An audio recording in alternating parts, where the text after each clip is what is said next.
Good afternoon and welcome to KHTS. You are listening to Hometown Drive with your host, Jade Aubuchon. Hello. Sophia Lesseos. Hey. And myself, Jen Sparks. We are all about the Santa Clarita Valley news and sports, entertainment, traffic, sometimes drama in the news and more.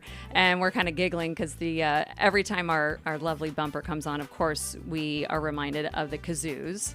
But it just all of a sudden kind of hit, I think all three of us at the same time, we all kind of bop our heads a little bit, and it's really kind of like a throwback to the scene in what is it, the Peanuts. Yeah, where they all are kind of bopping around. For sure. You guys can't see us. Well, if you're listening on the radio, you can't see us, but we are dancing just like the Peanuts. We love it. It's very catchy. It's very catchy. Anyway, unfortunately, we don't have a Snoopy. No, we don't. We have Tycho. Yeah. Yeah, we do have Tycho, our guide dog, here in the office. True. He could dance. Yeah. He can do a little dance. His nickname is Mr. Wiggles. He does love dancing. I know. He's a sweet boy. He's a sweet boy. All right. Well, we are talking about this morning, or actually this afternoon, Hometown Drive. It's already 2 o'clock. Time isn't real. Time is not real. Yeah. This week has flown by. News. Yeah.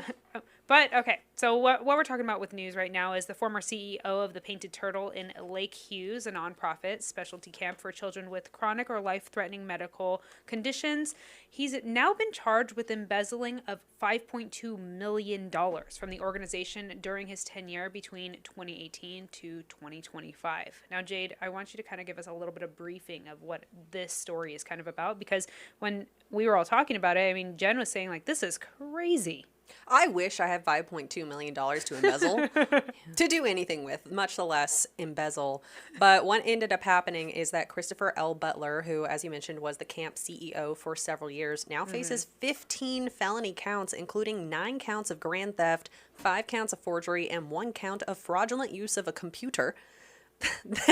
Which I love the specification from the Los Angeles County District Attorney's Office. He could spend more than 18 years in prison if he is convicted on all counts, which, you know, he is allegedly stealing from programs that are meant to help ill children. So, right. You know. Yeah, not only are you taking money that doesn't belong to you, you're taking money that technically belongs to children who need it. Correct. This is a double whammy. And he's apparently being arraigned today. Is that what I see? Yes. January So 15th, we are hoping to hear some more updates on this case. But how was this found out? Well, they actually ended up having a new controller come in. And so that was the position that he held as well as being the CEO. And so that's the person who also audits the financials for the business. Oh, interesting. So that also tells you like how this embezzlement was able to happen is you have the person in charge and the person responsible for the audits being the same person for several years. Yeah. That makes sense. Yeah. Takes the money right from underneath someone's nose. Yeah, because it's his own nose. Right. His own nose. But a new controller came in for the organization, the Painted Turtle. She was hired in July 2025, and she was named as being kind of the whistleblower in this whole situation. Her name is Kayla Yasukochi, and she ended up coming in and doing an audit of the books. And she ended up finding quite a few inconsistencies and ended up reporting that to law enforcement.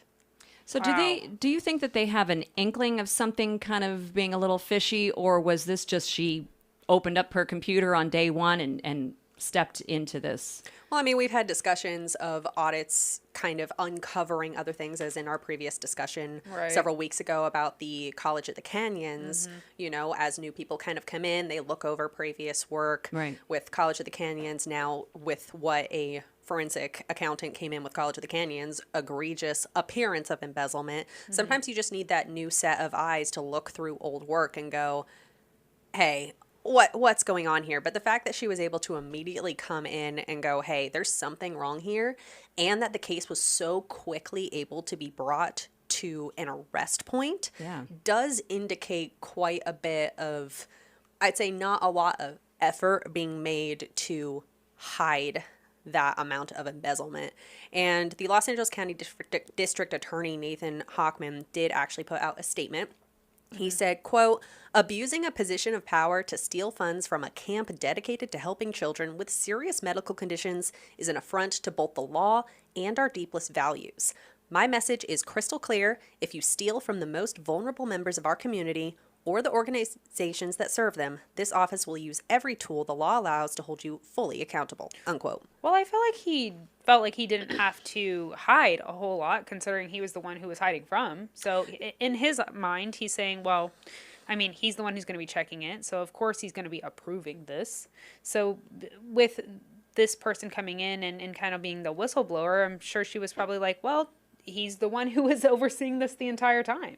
So he didn't necessarily have to hide it or hide it from somebody because, let's say I'm my own boss. Yeah. I don't have to hide anything from me. Yeah. Yeah, and apparently she discovered these inconsistencies in August, and she was hired in July. So that should tell you a little bit about that's very fast. How easy it was to see these it. inconsistencies. Yeah. But $5.2 million, and for people who may have think they may have heard of the Painted Turtle before, the Painted Turtle hosts a charity concert series pretty much every year up in the Lake Hughes area, which for many of us, that's in the middle of nowhere, in the middle of the mountains to the north of us.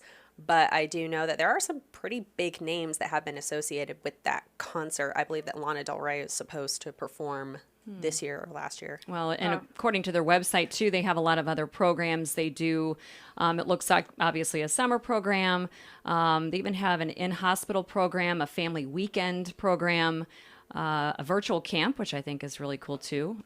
So they offer a lot of different options, I guess, for families and their children. Like we were saying, they offer medical support for kids who are in great need. So it's a shame to see this happen to such a nice place. Yeah, especially, and this was actually one of the many camps that are meant to benefit children that is actually funded through late actor Paul Newman's Serious Fun Children's Network. Wow. So it does have some very big money behind it, and that's how you're able to embezzle $5.2 million, which, looking at the entire budget for the last year of the Painted Turtle, I want to say that... I was about to bring that up. Yeah, the previous budget last year was just $4.6 million. So that should tell you about the sheer amount of embezzlement that happened over a half-decade period. Yeah. Or I should say near decade at this point. I think it's...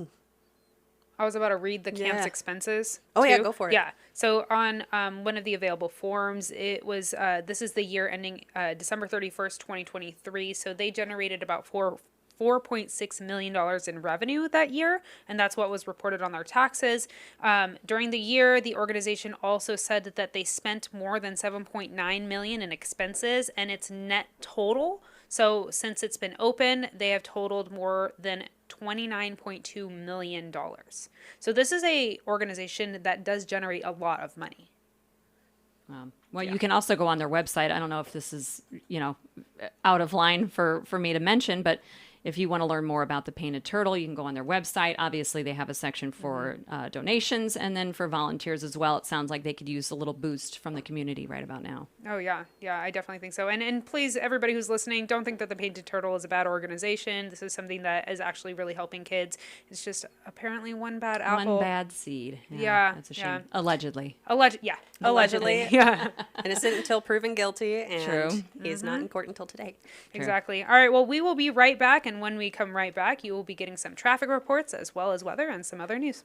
And welcome back to your Hometown Drive on KHTS FM 98.1 and AM 1220. We are here this afternoon talking about our local news and a story that kind of keeps popping up. There's like layers to it. It's like an onion. We have another layer to the story ongoing about the Saugus Cafe, Jade.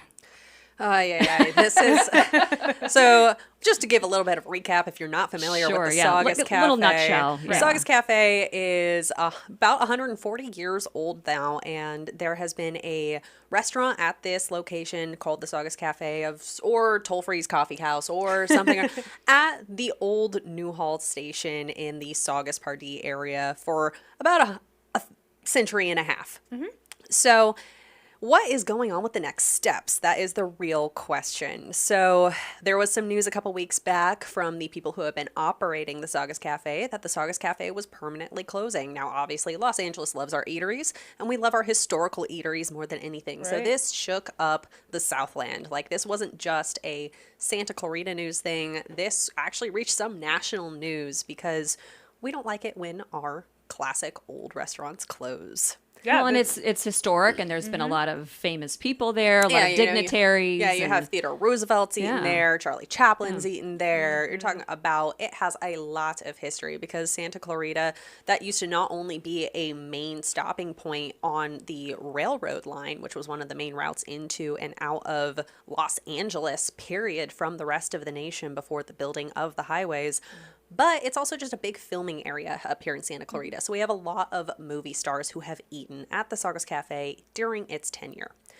Well, there was a whole to-do where we were just actually talking about it, where there are a lot of players in this game. There are the people who are operating the Saugus Cafe. That is the Mercado family. There are the people who actually own the property. That is the Arkland family and their representative, Mr. Goodman. And then there are the people who are actually coming in to continue the legacy of the Saugus Cafe, and that is the Reinas. Correct. So there's a lot of different players, a lot of players, different heads. Yes. If you need any clarification on who anyone is, please just speak up and let us know, because even we get a little confused sometimes, and we've basically got a string board in the back. Yeah, you kind of have to. I know. I was telling Jen, I'm just going to take a whiteboard and just kind of like point at who is who, what they are, who was who at some point, because it's just, I understand why the community has been so confused. Yeah, we're confused sometimes. It's a very who is Pepe Sylvia situation here. But good news is that, well, the nearly century and a half old restaurant, Not closing, and is actually on track to reopen, and they are soon going to be getting, hopefully, back open to the community within a couple of weeks. And they are hoping to actually, get that full inspection from the Los Angeles County Public Health soon. But I literally just spoke with them 30 minutes ago. yeah, 30 minutes Just got ago. off the phone. Oh, wow. Okay. Yeah. Are they sprucing it up a little bit? From are. what I Yeah. understand, we've done a lot of work over there, I think, right? 100%. yes. It's like night and day. Yeah. So it is completely transformed. Still keeping the same booths. So it'll be looking the same. It'll look the same. Look similar. Yeah. Just repainting, kind of cleaning everything, like literally scrubbing, cleaning everything, getting into the kitchen and completely transforming that kitchen as well. The dining room's going to look slightly different, but it'll still have the same vibe. And the Reinas had told me that Eduardo Reina, who is actually the owner of Dario's Mexican restaurant in Santa Clarita, there's 2 different locations. If you are unfamiliar with that, or if you are familiar, then you will probably see him at the new Saugus Cafe as well. And he's very familiar with restaurants, so he was able to kind of just go in there, understand what needed to be done, and this is why it's such a quick turnaround that when they closed, they're now renovating everything and kind of getting a quick turnaround of what they told me is they're expected to be open by Monday. Which Monday is at 5 in the morning. a crazy turnaround. As you said, quick. Very the quick. last day under the Mercado's tenure was The January 4th. So that is a crazy Well, less than time. 3 weeks, I guess. Less than Give 3 or take, weeks. They've yeah. gone in. They've 2 repainted a good weeks, I think? portion. Yeah. They've repainted a good portion of They the repainted interior. everything, yeah. I actually, because I drive past that a lot Yeah. of the time to head home. I've stopped at that stoplight there at Drayton and kind of looked over, and I see them with the doors open, Yeah. repainting They're working, everything. Oh, yeah. It's a crazy amount I of got work. in there 2 days ago and was able to get some video of them kind of like doing all the renovations, and they were showing me, I mean, you'll see, like, we'll be putting it on our social media today, so you'll be able to see that. But you'll see like even like tables flipped over, so that way they're able to clean everything and kind of reorganize and stuff, and they're setting up the entire kitchen. It's just it looks completely different than it did before. But yeah, the 19th they are supposed to be doing a grand opening of the Saugus Cafe again. Now, what we are seeing, this is the happy part. The interesting part is there has now been a lawsuit filed. So we're kind of switching gears over to Alfredo Mercado, the operator of the original Saugus Cafe, who was there for almost 30 years, 27 years. He started operating it in 1998. Now, again, I'm just going to remind people that Hank Arkland owned the Saugus Cafe building as well as the land. And that name may be familiar because he was actually a state assemblyman for several years. Yes, okay. and he also just owns a ton of things in Santa Clarita as well as in the Valley as well. So just kind of throwing that out there, that Alfredo Mercado was the operator of the Saugus Cafe between 1998 and, as we just mentioned, January 4th of 2026. So now he is suing Hank Arkland and his family, as well as the landlord, Larry Goodman. This is a lawsuit that I was able to get from Los Angeles County. So I'm going to just kind of read you of what this is alleging. So he is alleging, saying that the landlord forced him under a new lease under duress. He was secretly attempted to trying to take ownership of the cafe's name as well as the brand. He was harassed. He was threatened. They locked him out of the restaurant without legal eviction. They took control of his business, equipment, goodwill without paying for it, and had told the public that the restaurant would reopen under a new management using his business name without, he's saying again, alleging that that was his business name, that he's been operating under this, and he is asking over $1 million in damages in this lawsuit. So that is just kind of like the summary of this whole thing. Now, this is an 82-page docket that I have been going through, and this lawsuit was filed yesterday.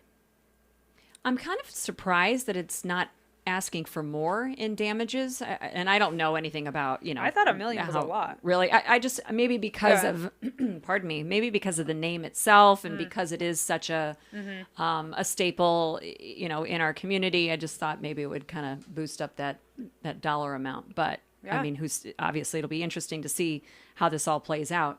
How many pages? 85. 82. Yeah, it's an 82-page docket. Jade was watching me read the whole thing all morning and hearing me just like, whoa, wow. And then he did what? It's a very complicated situation, as we were talking about before. There's so many players involved, and then you're involving a lot of handshake agreements, some of which involve people who are now dead, such as Hank Arkland, which, in the state of California, oral handshake agreements are legally binding. They're not like that in all states, but they are in the state of California. So the reason Jade brings that up is because this is what the lawsuit is saying, is that Mercado said he purchased the restaurant in 1998 and that he operated under a month-to-month oral handshake lease with the Arkland family for 27 years. There was nothing actually written or signed until August 15th, 2025. And that lease or,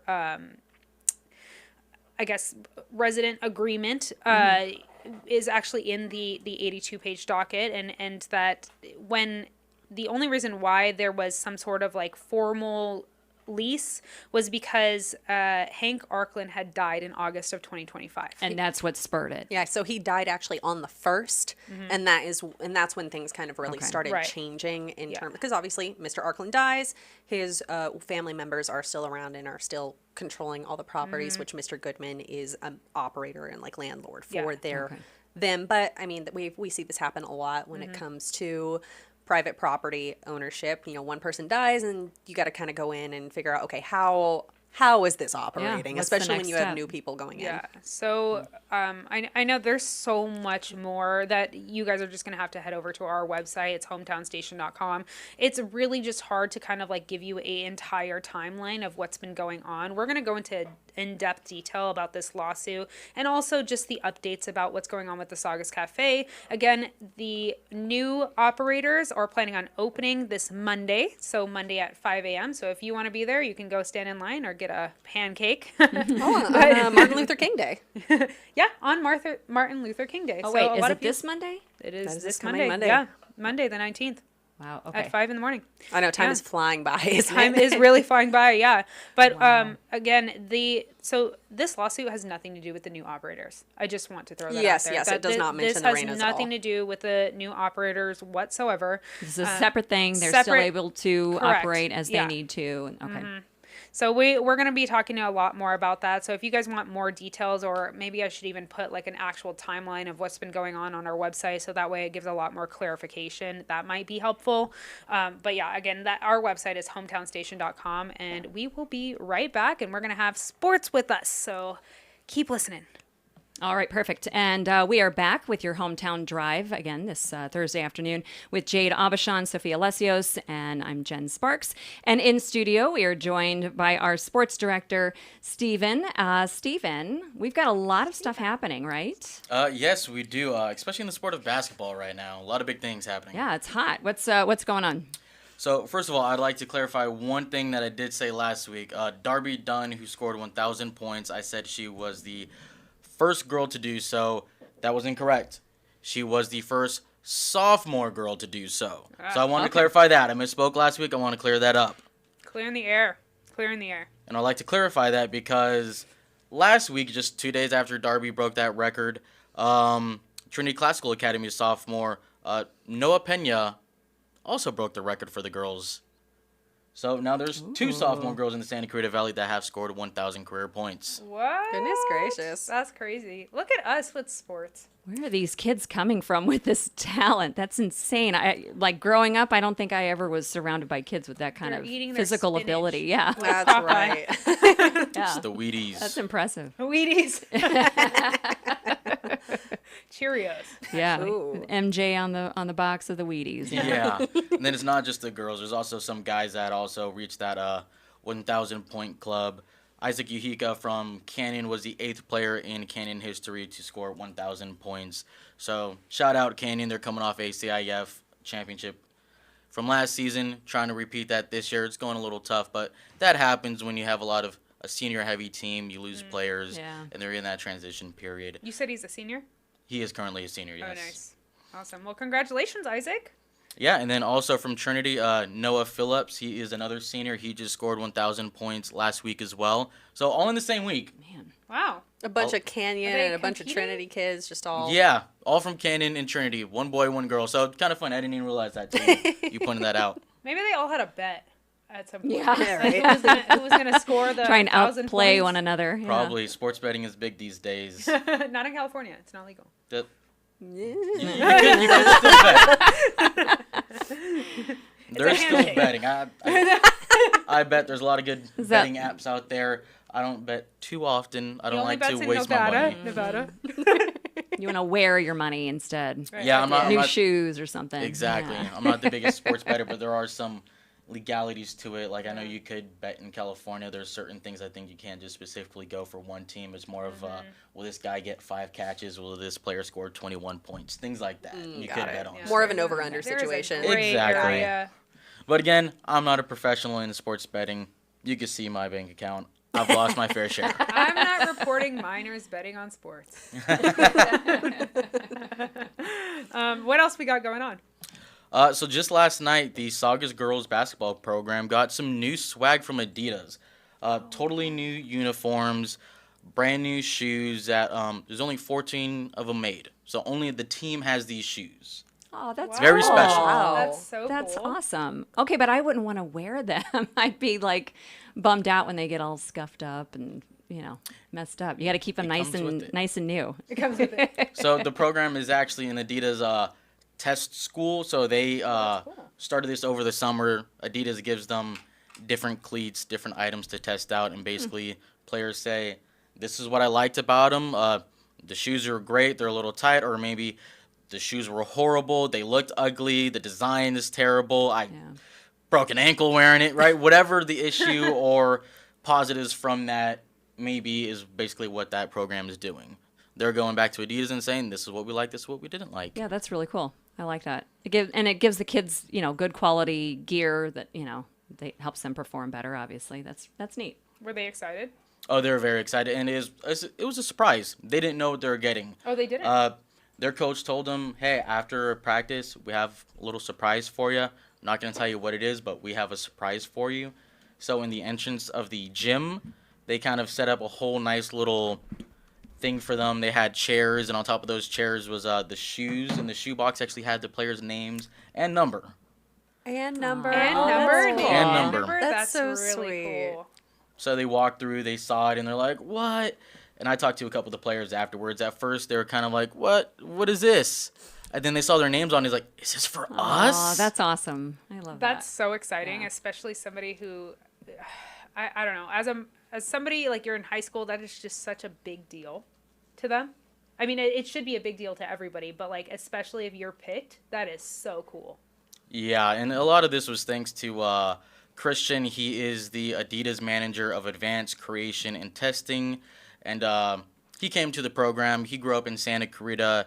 His wife, his brother, and his sister-in-law all played at Saugus, so he has some roots to Saugus as well. So, and he used to coach with the current head coach, Anthony, from the girls program, so they know each other as well. So they kind of talked about being a test school program, and then after testing the equipment for a while, they said, hey, I want to bless your team with all new uniform, new warm-up equipment, brand new shoes, and the whole 9 yards. That's nice because so a lot of times aren't teams responsible for kind of finding their own gear in certain situations, right? Like Yeah. you have to fundraise or sell pizzas or cookies or whatever to raise the money to buy stuff. So this is so nice that they don't have to worry about that. Yeah, so that's a huge plus. Like you said, they're saving because a lot of times you fundraise for new uniforms and things like that. Usually shoes, depending on the program, players get it themselves if the program's wish. Sometimes they buy it, so everybody's wearing the same thing. Yeah. But for the most part, players get their own shoes. But to have shoes that only 14 are made and only your team has it is really nice. What a brag, really. Yeah. Like, that is such a brag. Yeah, I have custom shoes from Adidas. Yeah, Adidas made this just for me. Adidas knows who I am. Yeah. Yeah. Yeah. They And have it's a my confidence name. boost too, for the team. Like they all feel, if you look good, you feel good, right? Is that Yeah, how it well, it's goes? hopefully That's it'll the help saying. them play. They're playing this week, correct? Yeah, they're playing this week. They're actually going to be revealing their brand new stuff this Friday against Castaic when they play. And I got to talk to a couple of the players after, is Eva Marie Rios and Jasmine Garcia. And they're both just so excited. And they said, we're going to go out all swagged up. We're going to, like you said, look good, feel good, play good. And then, once you make it to the big leagues, you play good, you get paid good. So hopefully they make it there as well. That's a good attitude. I That's wanted to the ask plan. you, with Adidas, though, I think you were saying that it's pretty rare as a high school to get selected as a test school? Yeah, so in total there's 97 Adidas test programs for colleges. That is including men's and women's basketball teams. So there's 97 for colleges. But for high schools across the nation, there's only 9 schools that are chosen. Wow. Whoa. And do you happen to know how they pick that? 9 schools. That's impressive. Yeah, so the specifics of being chosen, I'm not too sure what Right. goes into that. Obviously, the rep from Adidas has ties to Santa Clarita, knows the head coach, so Okay. that was there. But as for the rest of the schools, I'm not too sure Yeah. how that goes. I wonder if it's I like know- a lottery system or something, Yeah, and I know the players were very thankful because they said, like, a lot of times when you see schools getting this sort of treatment, and there's less than 10, so it's not many, it's a higher profile school. Somebody like St. John Bosco, who's always in championships, has money, or a private school, Right. like an Alamany type of thing. So for a public school in little old Santa Clarita to Yeah. get this treatment, one of 9 in the whole nation, is pretty nice. That's That's awesome. so awesome. And when do we get to see this new gear? Friday night against Castaic. So it will be at Castaic High School. I don't have the time off the top of my head. I believe it's 5 o'clock. Check Max Preps or go back to yourhometownstation.com. We'll have articles on it. And if you haven't already, you got to follow all of our social media for KHTS Sports as well, which Yes. you and our other videographer guy, Gino, you guys do a lot of work over on those accounts, and I do want to give you guys a shout out because that is clean. We appreciate that. There will be a post later on also, now that you mention it, showing the uniforms of girls all swagged out. So if you want to see that, Yeah, Steven go was check there it out. last night. They'll be up later. Yeah, I was about to give you a little shout out for that too. You were there last night. I was, yes. Yeah. So that was pretty awesome. You seeing it kind of for the first time, right? Yeah, this is also the first time that the coach saw it. Oh. So Christian, the Adidas rep, he kind of said, what do you want to do with the jerseys? Coach Anthony said, hey, that's your job. You do it. You don't tell me how to do my job. I want to tell you how to do your job. I'm So assuming he went with the colors, right? colors, obviously, you got to keep the same Yeah. color scheme. But as far as design, that was all on Adidas. So when the team saw it for the first time, that's when the coach saw it for the first time as well. Did you like it? They're really clean. They look nice. Adidas does really good work. Oh, that's so cool. That's neat. Well, I can't wait for the Centurions to be all swagged out tomorrow and, May the best man win or women win between between Castaic and Saugus tomorrow. So we'll see what happens. Yes. Well, thank you so much, Steven. We will be right back. And it's your hometown drive this afternoon on Thursday, January 15th. And this kind of made me laugh. My husband is from the East Coast. I'm from St. Louis, Missouri originally. And there's certain words, certain phrases that he always makes fun of me for the way I pronounce them. And, I think Chicago is even worse than St. Louis since we do like the long A. So, I'm going to go watch Batman, on the big screen. I hear it. Yeah, it's yeah. That's the one thing that I can't really kick. And so I always get grief over that. I know, obviously, I think California might be besides New York, I would say Californians have more of a distinct sound, especially Southern California with the infamous Valley Girl from the 80s. Oh, yeah, you're so right. Like, oh my God. But it's so funny how people don't really hear it in themselves, until somebody points it out. 100%. The two of you are born and raised Californians. Mm-hmm. SoCal specifically. And I don't hear it in either one of you, but I guess you'll get grief every once in a while. I totally got grief when I totally got grief, guys. Totally. There it is. Oh my God. Totally, yes. Okay, dudes and dudettes listening out there. When I was a news reporter for NBC Right Now over in Washington State, I lived in Yakima, Washington. I was a breaking news reporter and anchor out there, but our main station was over in Tri-Cities, Washington. So if anybody is familiar with that area, I lived there for almost 2 years. But I was a news reporter over there, and for the first few months, I had many people, and I mean many people, tell me, "Oh, are you from California? Are you from California? I could tell you're not from Washington. Where are you from?" Which, just kind of throwing it out there. Like, excuse me? Yeah, Washington does not have a specific accent. Yeah. You're still on the West Coast. So I don't know what they were talking about, really. But I guess I stuck out like a sore thumb because they could tell I was not from the area, especially when I was talking on air and when I was doing live hits. So they said that I sounded like a Valley Girl. I don't hear it at all.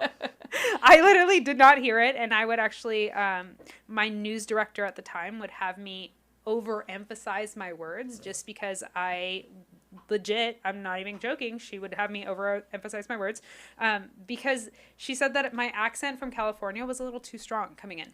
So we all had to, I know, Jade's giving me a side eye. Giving me a huh? side eye, yeah. We don't hear it. It's one of those where it's just like, your accent's too strong. Okay, what part is it the vowels? Is it the consonants? You got to give me a direction here. I just was like, you can understand what I'm saying, right? Like, we're all understanding. It's not like I have a British accent going out here. Yeah. And also, one of my best friends is from Washington State. She sounds just like me when she talks. You've met Jessica. Yes. Yeah.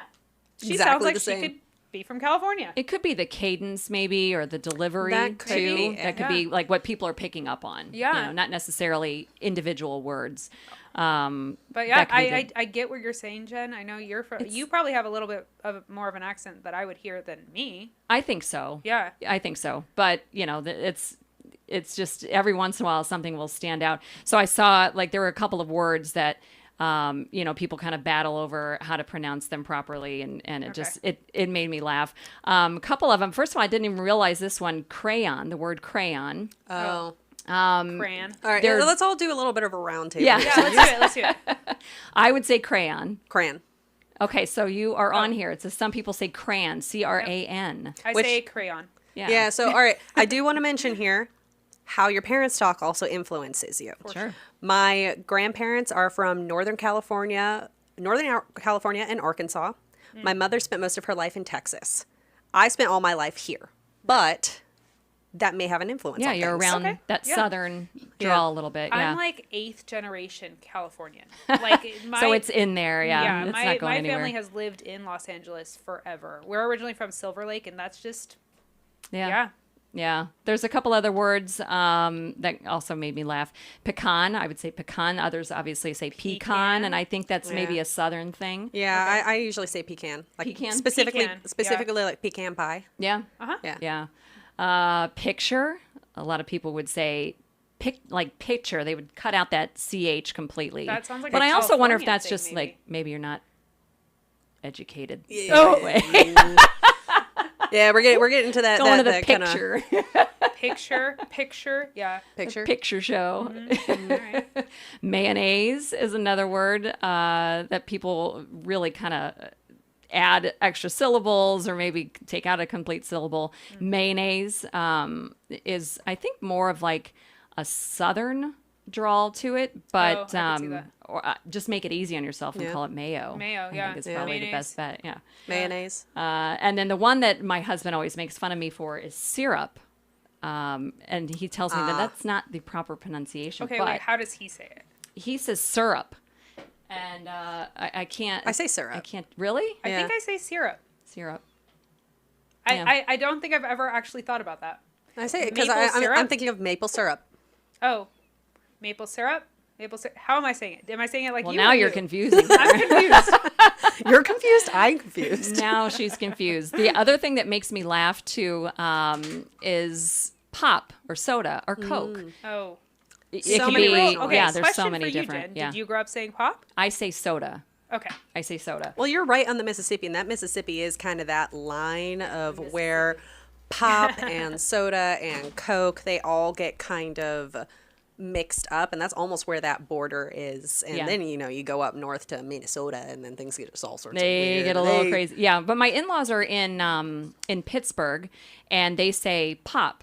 Oh. So Are it they kinda, referencing just Coca-Cola, or are they referencing all sodas? all sodas? Oh. Yeah. The Coke tends hey, do you want a Coke? Okay, what kind? Tends to be more Right. of a southern, but specifically like southeastern thing. Like you hear that a lot in Georgia. Yeah. And Atlanta area. Order a Coke. Yeah. What's interesting is that I was going through, there was a study a couple of years back while we were talking about this that talks specifically about the tonal and language shift about California English specifically. And it's largely because we are on the West Coast and we are a big state of, yes, we have people who have been here for generations, but we're also talking about generations of immigrants from pretty much every direction. You've got people coming from the East, especially during the Dust Bowl. That's where a lot of my family, like right after that, especially from the Midwest, like my family was Right. from Arkansas, and Right. you're from the Midwest as That's well. Midwest, yeah. So that's partially why the Central Valley has a real big kind of hillbilly twang to it, my is because gosh. you had so many people who moved in poverty during the Dust Bowl I'm gonna to the tell Central you right Valley. now, when I was a news reporter at Fox 26, for some reason, oh my goodness, for some reason, every time when I was going to Yosemite or anybody that like lived in the Central Valley that was not necessarily in Fresno, they straight up sounded like they were from the Midwest. Oh yeah, And my very heavy grandfather accent. grew up in my grandparents actually I say grew up in Walnut Creek, Yeah, and I know exactly where that he is. says washing machine, Okay, that's funny. My mom does that too. Warsh. wash, Yeah. but and the zinc. wash, but we put all the have dishes in the family zinc. from Washington. we all have family from Arkansas, Kentucky, Ohio, and so that's you have that Midwestern shift to California in Yeah. the early 20th century. But then also California, we swallow those T's except for very specific Spanish words. Right. So, there's that big debate where it's like, all right, do you say Santa Ana or Santa Ana? So, I don't know. Think about it at home. Like, what words do you say with a sharp T, especially here in Yeah. Southern California? For me, it depends. I think the big debate right now is how do you say Sacramento? Sacramento. See? Ah. You pronounce the I T. pronounced the T. I Okay. did not. All right. Sacramento. Sacramento, Santa Ana. Weird. Okay. Well, now this is all I'm going to notice. All right, for the well, next the think 2 about minutes. it. Santa wins are going to be coming in. That's right. All right. Well, we are all wrapped up for this afternoon. Thank you for listening. This is KHTS FM 98.1 and AM 1220. You've been listening to your Hometown Drive with Sophia Lesseos, Jade Aubuchon, and me, Jen Sparks, and we will catch you next week. Bye-bye.